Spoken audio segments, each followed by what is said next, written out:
নমস্কার বন্ধুরা, আবার একটা নতুন রেসিপি নিয়ে চলে এসেছি। আজকে দেখে বুঝতে পেয়েছো সজনে ফুলের রেসিপি নিয়ে এসেছি।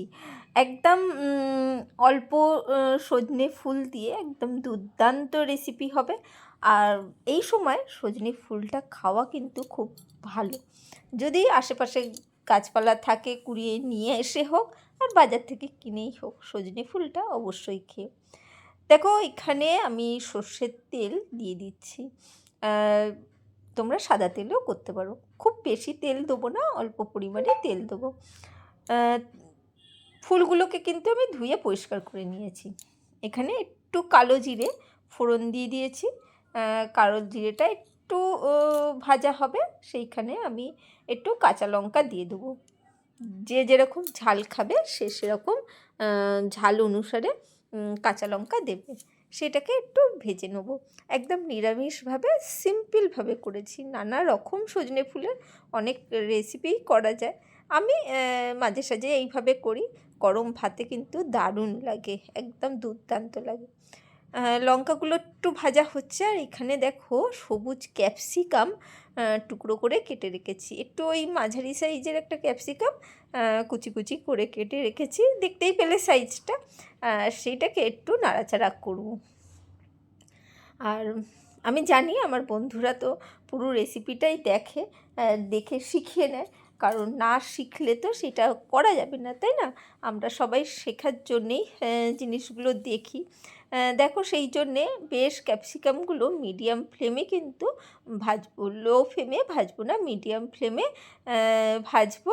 বেশি হাইতে দেবো না, তাহলে কি হবে, তেলটা খুব তাড়াতাড়ি শুকিয়ে যাবে, আর ক্যাপসিকামের গাগুলো একটু পোড়া পোড়া হয়ে যেতে পারে। তাই মিডিয়াম ফ্লেমে একটু নাড়াচাড়া করে নেবো। ক্যাপসিকামগুলো হালকা ভাজা হবে, খুব বেশি ভেজে নরম করব সেরকম নয়। সেই জন্যে কিন্তু আমি এখনও লবণ দিইনি। দেখতে পেয়েছো? দেখো, নাড়াচাড়া করে নিচ্ছি। একদম কম তেল মশলা দিয়ে কিন্তু এটা করে নিতে পারবে। আর এখানে আমরা সজনে ফুলগুলোকে দিয়ে দিলাম। দিয়ে সুন্দরভাবে নাড়াচাড়া করে নিচ্ছি। ভালো করে সজনে ফুলগুলোকে একটু নাড়াচাড়া করে নেব। একদম বলছি, কম উপকরণে দুর্দান্ত গরম ভাতে খেয়ে দেখবে। এক থালা ভাত কিন্তু খুব ভালোভাবে খাওয়া হয়ে যাবে। আর অনেকে বলে সজনে ফুল তেতো লাগে, তেতো কিন্তু লাগবে না। চলো, বেশ দেখো নাড়াচাড়া করে নিয়েছি। ওই মিনিট দুয়েক নাড়াচাড়া করবে। এরপরে আমি এখানে কিন্তু একটু লবণ দেবো স্বাদ অনুসারে, কারণ এর আগে আমি লবণ দিইনি। সজনে ফুলগুলো একটু নাড়াচাড়া হয়ে গেছে, তেলটাও দেখো শুকিয়ে গেছে। আর এখানে